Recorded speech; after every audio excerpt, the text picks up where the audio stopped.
कहानी पश्चाताप के आंसू। पिछले 6 महीने से तारा को रात से डर लगने लगा था। शाम ढलते ढलते ही उसे बेचैनी महसूस होने लगती थी।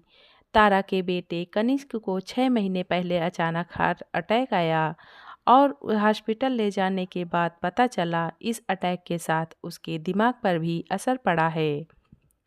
कनिष्क को अस्पताल में एडमिट हुए अब 6 महीने हो चुके थे। जवान बेटे की ऐसी हालत देखकर तारा का दिन भी मुश्किल होता था, लेकिन रात जाते ही उसे घबराहट होने लगती थी। सारी रात उसके दिमाग में बस यही ख्याल आता, न जाने उसका बेटा अब कभी ठीक हो भी पाएगा या नहीं। तारा को इन दिनों सालों पहले की एक बात याद आती थी, जब उसने अपनी भतीजी रीना की बेटी राशि को बिना वजह ही काफ़ी गुस्से में दिल को चुभ जाने वाले शब्द कहे थे। कनिष्क के बीमार हो जाने पर तारा समझ रही थी माँ के मन में कितनी बेचैनी होती है अपने बच्चे को ऐसी हालत में देखकर। दरअसल रीना अपनी बुआ तारा के घर हफ्ते भर रहने आई थी।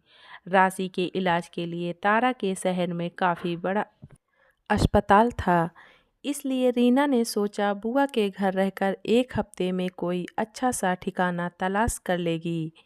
इलाज के तीसरे ही दिन राशि ने रीना से कहा, मम्मा मुझे कुछ चटपटा खाने का बहुत मन है।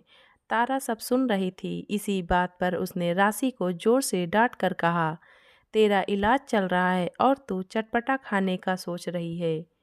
रीना तेरी बेटी कितनी चटोरी है। बुआ के ऐसे तीखे शब्द राशि और रीना दोनों को ही बहुत बुरे लगे थे। उसी दिन रीना ने तारा का घर छोड़कर होटल में रुकने का फैसला कर लिया। इन सब बातों के बावजूद भी रीना ने कभी तारा से कोई मनमुटाव नहीं रखा और तारा को लगा उसने कुछ गलत किया ही नहीं। आज यही सालों पुरानी बातें याद करके तारा को पछतावा महसूस हो रहा था। वो शर्मिंदा महसूस कर रही थी। माफ़ी किस हक से मांगे ये भी समझ नहीं आ रहा था। जिस भतीजी को वो 3 दिन भी अच्छे से अपने घर में नहीं रख पाई थी, आज उसी के शहर में वो पिछले 6 महीने से रह रही थी,